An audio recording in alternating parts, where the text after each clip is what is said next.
राष्ट्रीय राजधानी दिल्ली में देश भर के मुख्यमंत्रियों का मजमा लगा।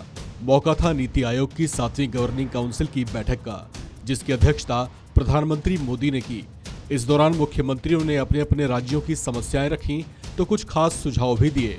साल में एक बार होने वाली ये बैठक बेहद विशेष मानी जाती है। हालांकि फिर भी कुछ राज्यों ने इससे दूरी बनाए रखी। तेलंगाना के मुख्यमंत्री केसीआर और बिहार के मुख्यमंत्री नीतीश कुमार इस बैठक में नहीं पहुंचे, जो अपने आप में चर्चा का विषय बना हुआ है। राष्ट्रपति भवन के कल्चरल सेंटर में आयोजित इस बैठक में कई महत्वपूर्ण विषयों पर चर्चा के साथ साथ अलग अलग राज्यों की मांगें और उनके सुझावों को नोट किया गया।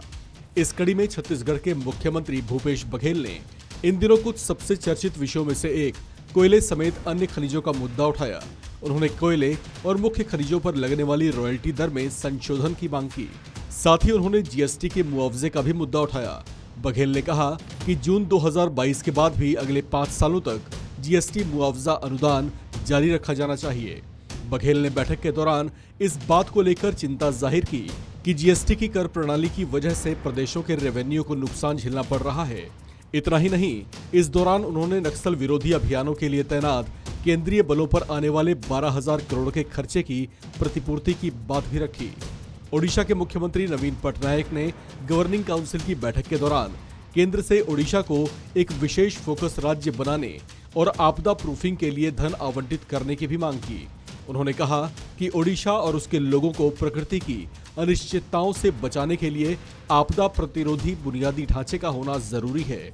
ऐसे में केंद्र को इस पर गंभीरता से ध्यान देना चाहिए।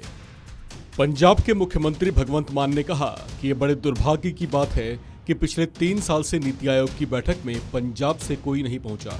सीएम मान ने कहा कि वे इस बैठक में पूरे होमवर्क के साथ पहुंचे थे, जिसमें किसानों से जुड़े कुछ विषयों को प्रमुखता के साथ उठाया गया। इस बैठक को लेकर तेलंगाना के मुख्यमंत्री केसीआर का दूरी बनाना बड़ी चर्चाओं का विषय बना हुआ है। आपको बता दें कि केसीआर ने ये कहते हुए बैठक का बायकॉट कर दिया था कि उन्हें इस बैठक में हिस्सा लेना जरूरी नहीं लगता।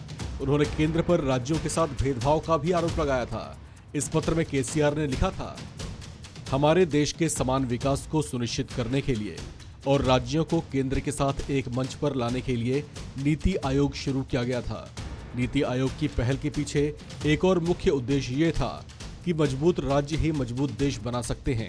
लेकिन हाल की घटनाओं से एहसास हो रहा है कि भारत सरकार जानबूझकर किए गए कामों से संघीय ढांचे को नष्ट करना चाह रही है।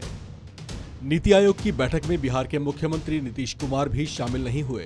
बैठक से उनकी दूरी का हालांकि सटीक कारण तो पता नहीं चल पाया, लेकिन कहा जा रहा है कि कुछ समय पहले वे कोरोना पॉजिटिव पाए गए थे, जिससे वे अब उबर तो चुके हैं, लेकिन शायद इसी वजह से उन्होंने बैठक से दूरी मेंटेन रखी। इस खबर में फिलहाल इतना ही। बाकी अपडेट्स के लिए बने रहिए वन इंडिया हिंदी के साथ।